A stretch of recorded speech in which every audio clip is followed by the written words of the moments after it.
Beloved chosen one, pause for a moment and listen with your spirit, not just your ears. You are not behind. You are not forgotten. You are not overlooked. You are early in a process that God reserves only for those He intends to trust publicly later. What you are experiencing right now is not the reveal. It is the refinement before the reveal. There is a quiet tension following you lately. You can feel it when you wake up in the morning. Life looks normal on the outside, but something deeper is shifting within you. Conversations feel different. Old desires no longer excite you. The things that once defined success now feel strangely hollow. This is not confusion. This is discernment being activated. You may be in a season where your efforts seem hidden. At work, you deliver excellence, yet recognition does not come. You watch less committed people move ahead faster, and you wonder if integrity still matters. In your finances, you are learning discipline, saying no to impulse, choosing wisdom over image, yet progress feels slow. In your family, you are the one holding emotional weight, choosing peace over ego, maturity over reaction. No one applauds that. No one rewards that publicly, but heaven records everything. God refines privately what He intends to use powerfully. Right now, He is separating you not because you are better, but because you are called differently. You cannot run with the same crowd anymore. You cannot tolerate the same compromises, even entertainment, habits, and conversations that once felt harmless now feel heavy. This is not judgment. This is alignment. God is narrowing your path so your steps become precise. There are moments you question yourself. Late at night, you ask, why does everything feel harder for me? You look at others who seem carefree, unburdened, moving fast. But what you don't see is the weight they are not being trained to carry. God is not preparing you for comfort. He is preparing you for responsibility. Consider this everyday situation. You are offered an opportunity, more money, more access, more visibility, but something inside you hesitates. Not fear, conviction. You sense it would cost you peace, integrity, or time with your family. Turning it down feels like loss, but in reality, it is refinement. God is teaching you to value alignment over advancement. Refinement trains your discernment muscle. It teaches you when to say yes and when to walk away, even when walking away costs you temporarily. This is how leaders are formed. This is how spiritual authority is built. Not by how much you gain, but by what you refuse to touch. The Spirit spoke through the prophet Jeremiah, chapter 18, verse 6. Like clay in the hand of the potter, so are you in my hand. Clay does not shape itself.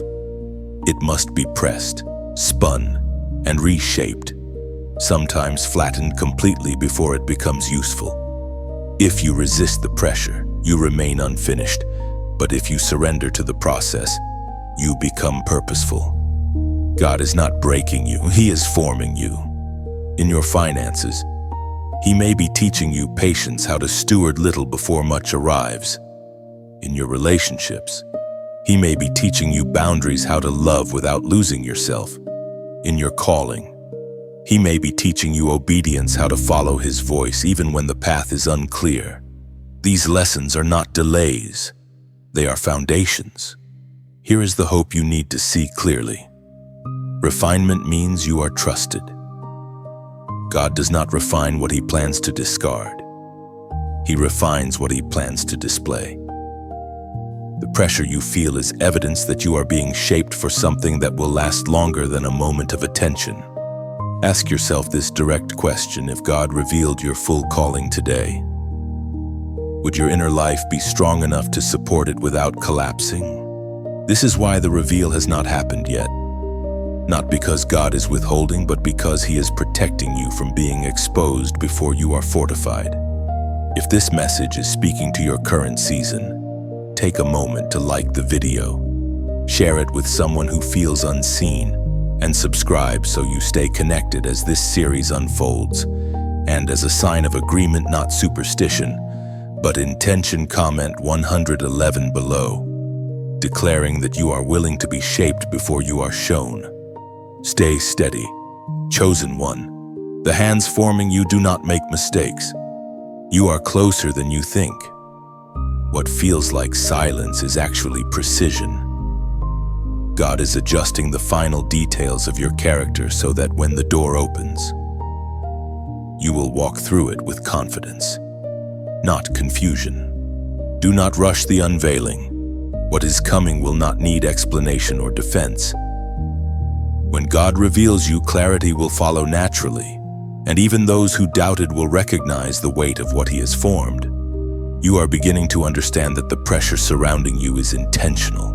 It is not chaos, it is calibration. God is adjusting your internal strength before He ever adjusts your external circumstances. What feels heavy is not meant to crush you, but to measure you. Pressure is proof that heaven is shaping something durable inside you. You are carrying responsibilities others avoid, not because you volunteered for them, but because life seems to place weight in your hands naturally.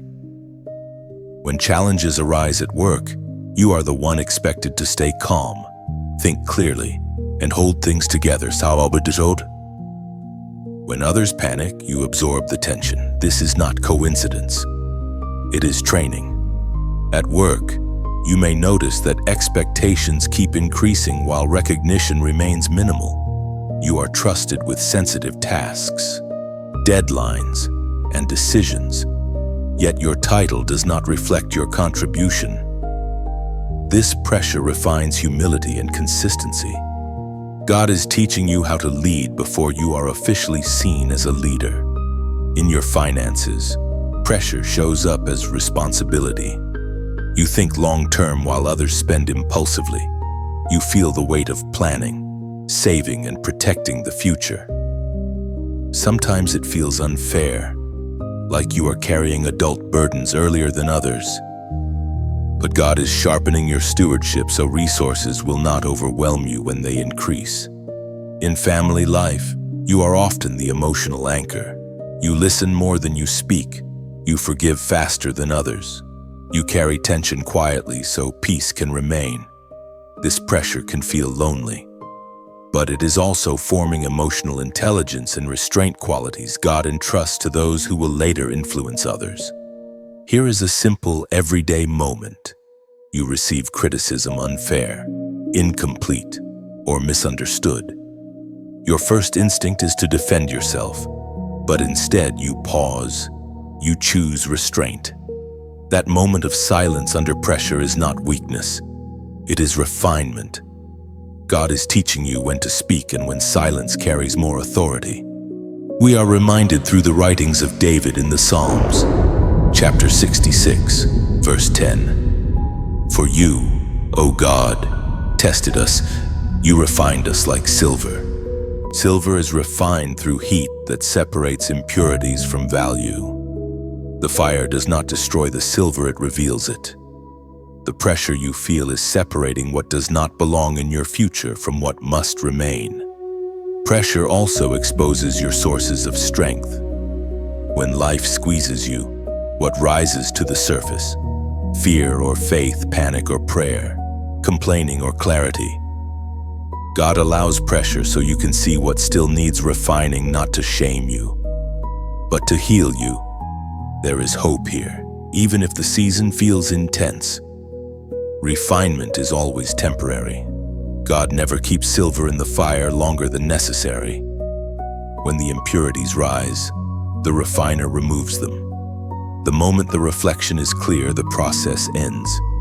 This means God is watching you closely, not distant, not indifferent. Ask yourself this direct question when pressure increases. Do you believe God is against you or shaping you? Because believing the wrong thing during pressure can exhaust you. But believing the right thing can strengthen you. Something subtle is changing in you. You are less reactive, more grounded, less eager to prove yourself, more focused on doing what is right even when it goes unnoticed. These are not small changes. They are signs of inner authority being formed. The world teaches people to escape pressure. God teaches His chosen ones to stand steady within it. And that steadiness will soon become your signature. This season will not last forever, but the strength it produces will. You are learning how to remain steady without immediate answers. That discipline will matter later, when others look to you for direction. What feels like endurance training now will become quiet confidence then, the kind that does not panic when outcomes are delayed.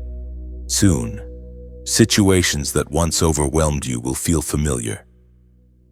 Not because they became smaller, but because you became stronger. You will notice yourself responding with clarity instead of urgency, wisdom instead of impulse.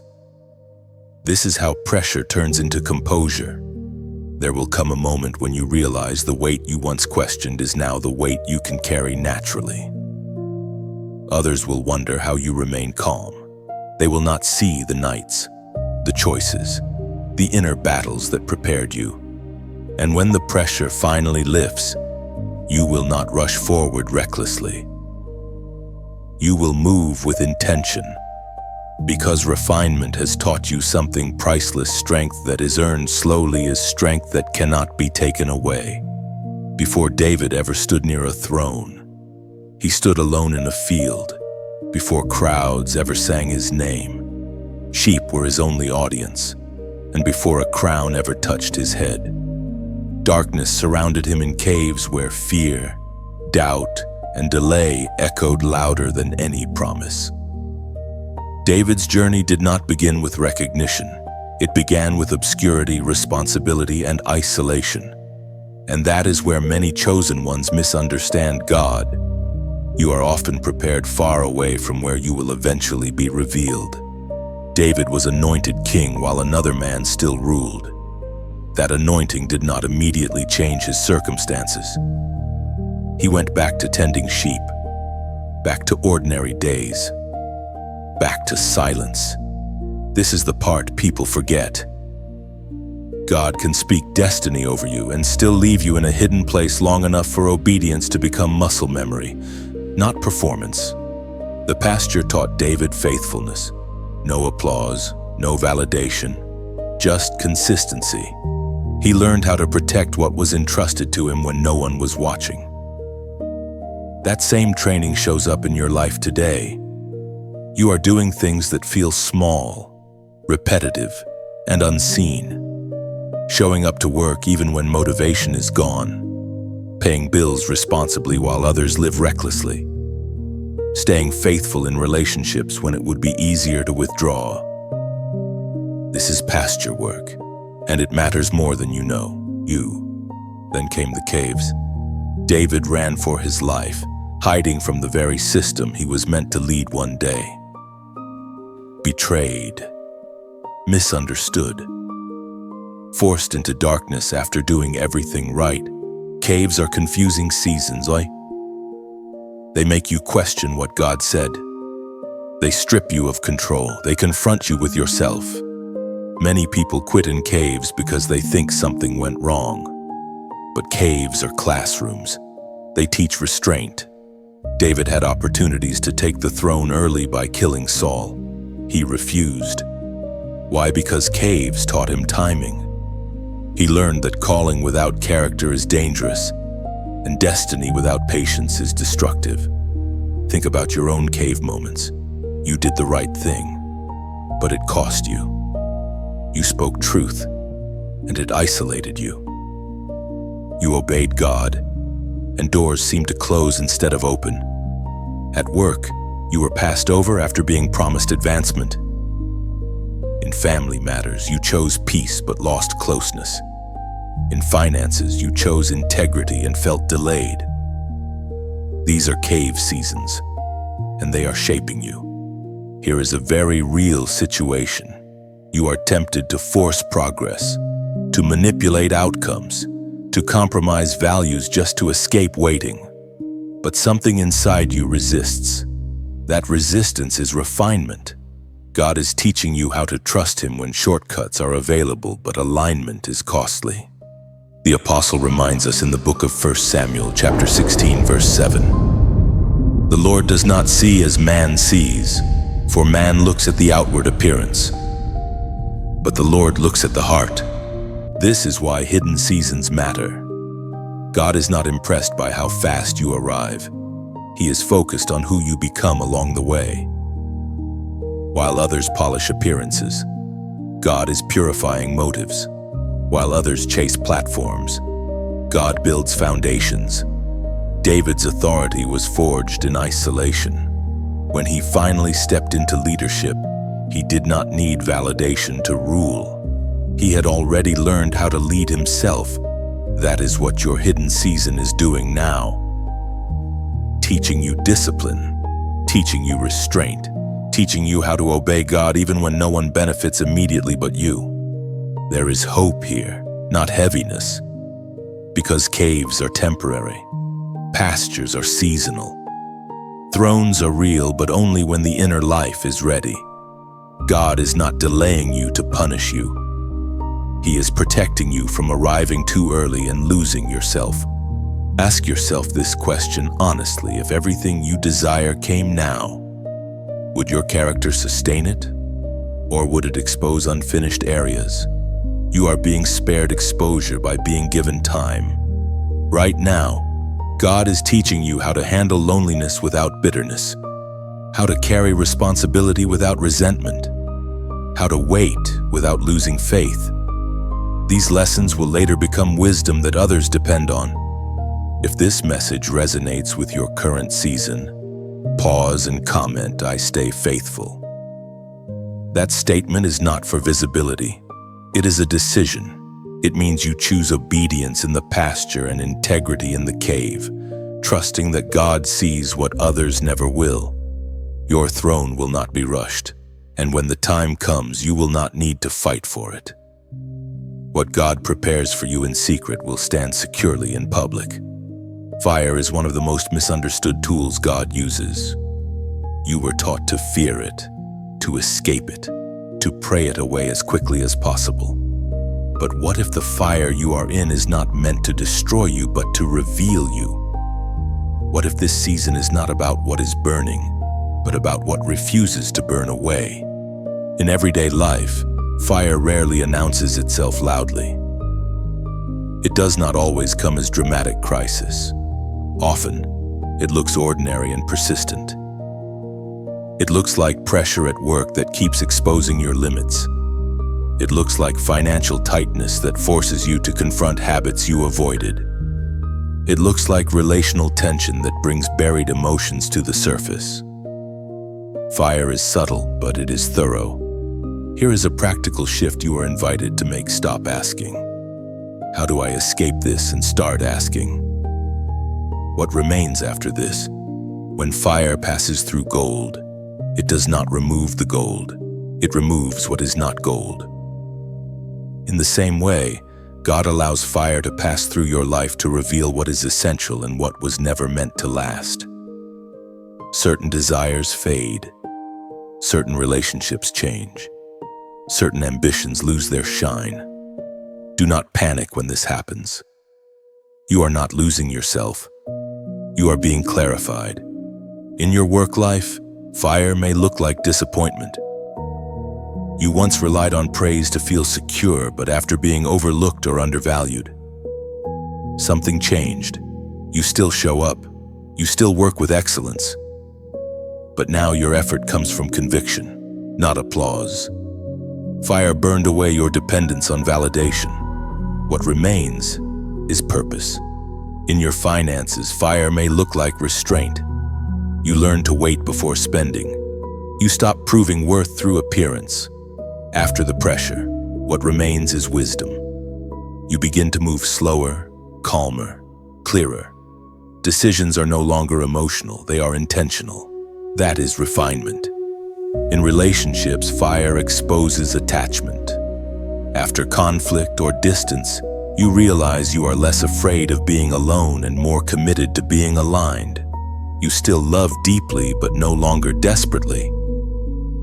Fire burned away fear of abandonment. What remains is discernment. Here is a simple, practical practice for this season when something painful happens.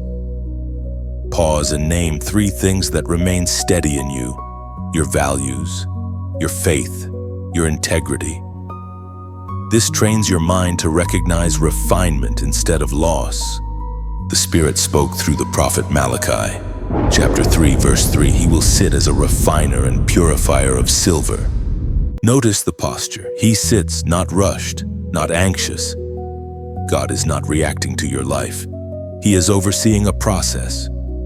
He does not look away while the fire burns. He watches closely, adjusting the heat so nothing essential is destroyed. Fire also clarifies direction. After enough heat, you stop chasing what drains you. You become selective with your time. You guard your energy. You listen more carefully to your inner convictions. These are not signs of coldness. They are signs of maturity. Ask yourself this direct question after everything you have been through. What qualities in you have grown stronger instead of weaker? The answer reveals who you are becoming. Here is hope. You can hold on to. Fire is temporary, but what it reveals often lasts. Confidence tested by fire does not collapse under pressure. Faith refined by fire does not depend on circumstances. Character shaped by fire does not need to be defended, it speaks for itself. And now, let this moment be an invitation, not a demand.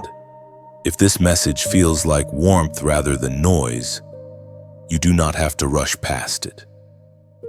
Sometimes the soul lingers near what feeds it. To press like is like nodding quietly beside the fire, acknowledging that something true just passed through you. To share is like carrying an ember to someone still shivering in the dark, not preaching, just offering warmth. And to subscribe is choosing to remain near this refining flame, trusting that staying close will shape you, not consume you. No pressure, let go, only presence, only choice. Fire does not mean you are failing. It means God is finishing something.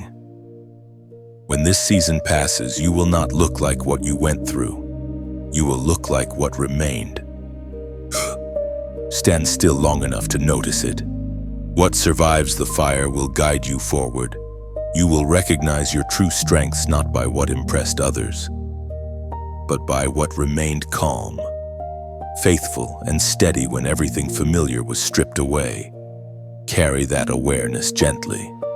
It will become your compass in future seasons, reminding you that refinement was never meant to wound you, only to reveal the unshakable core God placed within you. There comes a moment in every refining journey when obedience stops feeling heroic and starts feeling repetitive. This is the quiet danger zone, not rebellion, not quitting, just small delays, small justifications, small compromises that seem harmless because they are not loud. This is where many gifted people stall, not because they lack calling, but because they grow tired of being precise. God is not asking you for dramatic sacrifices right now. He is asking you for daily faithfulness. Obedience in this season looks ordinary. It looks like telling the truth when a lie would save time. It looks like keeping your word when no one would know if you didn't. It looks like praying when emotion is absent. It looks like resting when your ego tells you to keep proving your worth. These choices do not impress crowds, but they sharpen your spiritual sight. Every small act of obedience adjusts your inner lens. You begin to notice subtle shifts. You sense when an opportunity is misaligned before it becomes harmful. You feel a quiet restraint before words leave your mouth. You pause instead of reacting. This is not hesitation. It is discernment being trained. In your work life, obedience may look like refusing shortcuts. You choose excellence over comparison. You stay consistent even when leadership is inconsistent. This obedience is shaping you into someone who can carry authority without being corrupted by it. In your finances, obedience often looks like restraint, planning instead of panic, giving instead of hoarding. Over time, anxiety loosens its grip. Peace replaces fear. That peace is not comfort, it is clarity. In relationships, obedience is frequently about restraint, not explaining yourself to everyone, not chasing closure at the expense of peace, choosing forgiveness without reopening unhealthy access. These decisions refine your emotional intelligence and protect your calling. Here is a common situation. You feel a nudge to step back from something familiar, not sinful, just distracting. Obedience feels inconvenient. Delay feels easier. But when you finally obey, your mind clears. Direction returns. That is not coincidence. That is alignment. As Jesus himself declared in the Gospel of John, chapter 10, verse 27, "My sheep hear my voice, and I know them, and they follow me." Hearing precedes following. Following sharpens hearing. Obedience is how spiritual perception stays alive. Partial obedience dulls discernment. When you delay what God has already made clear, confusion grows, not as punishment but as consequence. Obedience keeps your inner hearing sensitive. Here is hope, not pressure. Obedience is not about perfection. It is about responsiveness. When corrected, you adjust. When you fall, you return quickly. This posture keeps you sharp without making you rigid. Ask yourself this direct question: where have you been negotiating instead of responding? That question is not meant to accuse you. It is meant to realign you. You are not losing momentum by obeying. You are gaining accuracy. Accuracy matters more than speed when destiny is involved. God would rather you arrive steady than early and fractured. As your discernment sharpens, you will notice how much quieter life becomes. Less noise, less urgency, less pressure to perform. You begin to trust the gentle inner voice more than loud external demands. This is maturity. This is sight. Soon, others will seek your clarity, not because you speak loudly, but because you listen well. Not because you know everything, but because you know how to follow. That authority is born from obedience practiced when no one is watching. Let this moment mark a decision. If you are choosing alignment over impulse, clarity over chaos, obedience over convenience, comment 555 below, not as superstition, but as a personal marker. A reminder that you choose to follow the voice that leads you into peace. Your hearing is sharpening, your steps are aligning, and the path ahead is becoming clear, one obedient step at a time. The number 555 represents transition through obedience. It signals that change is not coming through force, but through alignment. When you choose obedience repeatedly, God rearranges what no effort could move.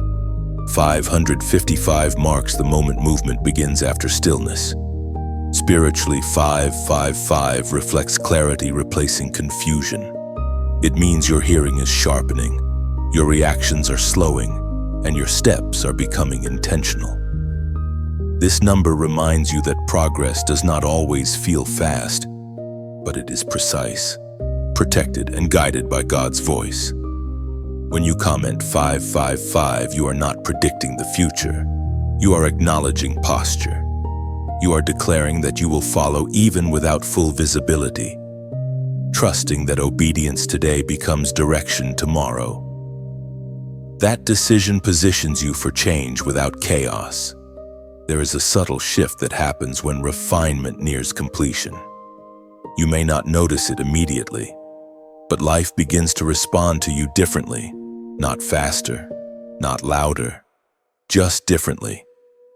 Situations that once overwhelmed you now feel manageable. Decisions that once caused anxiety now come with clarity. You have not escaped struggle, but struggle no longer owns you. This is the stage where inner authority replaces external striving. You are no longer reacting to life as it comes. You are responding from a formed center. Your emotions do not swing as wildly. Your faith is no longer dependent on outcomes. You still feel pressure, but it no longer defines you. This is what happens when character has been quietly established. In everyday life, this looks very practical. At work, you notice you are less eager to prove your value. You speak with calm confidence. You listen more than you talk. When challenges arise, people naturally turn to you not because you demand attention, but because you radiate stability. Authority has found its posture in you. In finances, something has changed as well. You are not obsessed with lack, nor intoxicated by increase. You steward instead of stress. You plan instead of panic. Money has lost its emotional grip on you. That does not mean abundance has fully arrived, but it means your heart is no longer held hostage by numbers. This inner freedom is essential for what comes next. In relationships, you have grown quieter, not colder. You no longer explain yourself to everyone. You no longer chase understanding. You allow people to misunderstand you without rushing to correct them. This is not apathy. This is maturity. You have learned that peace does not require agreement. Here is a common situation you may recognize. Someone projects their insecurity onto you. They question your choices. They misunderstand your silence. In the past, this would have unsettled you. Now, you pause. You discern. You choose whether engagement is necessary. This restraint is not weakness, it is authority. Authority grows when you stop reacting to every provocation. God has been teaching you how to govern yourself, your thoughts, your emotions, your impulses. Because the measure of influence you can carry outwardly is always limited by the discipline you carry inwardly. This is why your training focused so heavily on restraint. You may also notice that your desires have simplified. You want fewer things, but you want them deeply. You are no longer distracted by many paths. You are attentive to one. This narrowing is not limitation. It is focus. God refines vision before He expands territory. There is a quiet confidence settling in you now. Not arrogance, not certainty about everything, but trust. Trust that you can navigate uncertainty without losing yourself. Trust that God speaks clearly enough for the next step, even if the whole picture remains hidden. The ancient words recorded in the book of Hebrews, chapter 5, verse 14, speak directly into this stage, but solid food is for the mature, who by constant use have trained themselves to distinguish good from evil. Maturity is trained discernment. It is the ability to distinguish without drama, to choose wisely without fear, to walk steadily without needing constant reassurance. This is what God has been cultivating in you. You are not meant to remain dependent on constant confirmation. You are being prepared to move with internal clarity. That does not mean you no longer seek God. It means you have learned how to recognize His voice more quickly, more quietly, more consistently.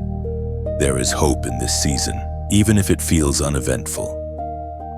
Not every important phase feels intense. Some are calm by design. God allows peace not as a reward, but as a testing ground. Can you remain faithful when life is stable? Can you stay humble when pressure eases? Can you remain attentive when urgency fades? These questions matter, because many people fail not in hardship, but in relief. They relax discipline, they dull discernment, they drift. But you are learning how to remain anchored regardless of conditions. That is rare, and it is valuable. Ask yourself this direct question when nothing is forcing you to pray. To listen, to obey, do you still choose alignment? That answer reveals how deeply refinement has worked. You are learning to live from conviction rather than emotion, from clarity rather than urgency, from trust rather than fear. This is not accidental. God has been intentional with every delay, every pressure, every hidden season. Soon, you will notice that your presence alone brings calm. Not because you try to lead, but because you are grounded. People will feel safe around you, not dazzled, not impressed. Safe. That safety is influence. This section of the journey is quieter, but it is not empty. It is full of consolidation. God is sealing what He built, strengthening joints, confirming foundations, ensuring that what stands will endure. You do not need to rush this stage. Nothing is behind. Nothing is lost. Everything is aligning. You are not waiting anymore. You are standing ready. There comes a sacred moment when refinement quiets. Pressure eases, and you realize something profound. You are no longer becoming, you have become. Not revealed yet, not fully seen, but internally established. This is the threshold, the place where God no longer needs to strip, press, or correct as intensely, because what needed to be formed has taken root. You stand differently now. You listen differently. You wait without anxiety. You move without rushing. This is how you know refinement has done its work. The reveal is not an explosion. It is an unveiling, often quiet, often simple, often misunderstood by those who expected fireworks. God does not reveal His chosen ones to impress crowds. He reveals them to solve problems. And solutions do not need noise. They need clarity. Look back for a moment, not with regret, but with recognition. The fires that once frightened you no longer define you. The caves that once confined you no longer intimidate you. The obedience that once felt costly now feels natural. You did not survive these seasons by accident. You were trained by them. In everyday life, this shift shows up subtly. At work, you are no longer desperate to prove yourself. You speak when necessary. You act with quiet confidence. Others sense stability in you, even if they cannot explain it. In finances, you are not ruled by fear or impulse. You plan wisely, you give freely. Peace has replaced pressure. In relationships, you no longer chase connection. You choose alignment. You love without losing yourself. This is not pride, this is grounding. The reveal God prepares is not about spotlight, it is about placement. He positions you where your life speaks before your words do, where your consistency ministers louder than your testimony, where your presence calms rooms you enter, as Jesus Himself declared in the Gospel of Matthew, chapter 5, verse 14. You are the light of the world. A city set on a hill cannot be hidden. Notice something important. Light does not announce itself. It shines. And hiding is not something light has to fight, it is something it outgrows. When God reveals you, it will not be because you pushed forward. It will be because you became impossible to overlook. This is why your preparation was internal. God knew that public influence without private stability destroys people. He knew that applause without identity creates addiction, so He built you from the inside out.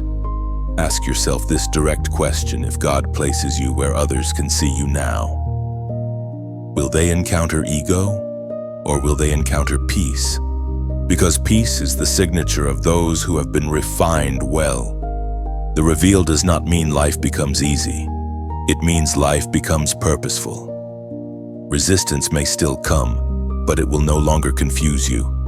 Opposition may still arise, but it will not destabilize you. You know who you are, and you know whose hand formed you. This is where your story begins to serve others. Not as a lesson shouted, but as a path quietly marked. People will recognize themselves in your journey. They will feel seen by your steadiness. They will find courage in how you carry weight without complaining. And now, let this moment feel like standing at the edge of a path you did not force open but were guided toward. If this message feels like a mirror rather than a microphone, you are free to respond gently. To like this message is simply to acknowledge that something resonated within you.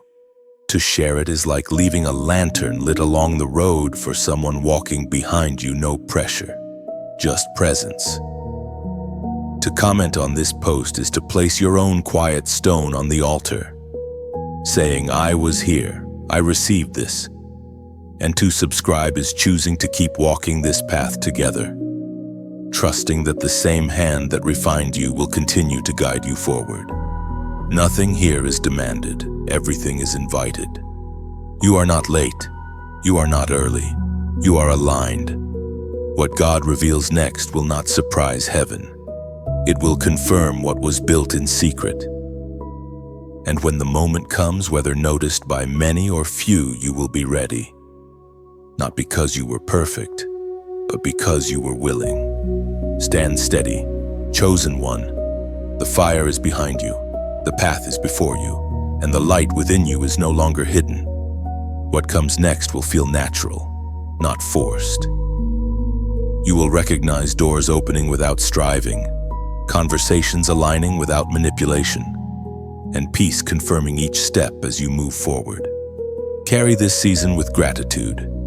It shaped your posture, refined your vision, and anchored your spirit so the reveal ahead unfolds with grace, stability, and quiet strength. You do not need to rush to respond to this moment. Let it settle the way truth always does, quietly, without force. Some messages are not meant to be reacted to immediately.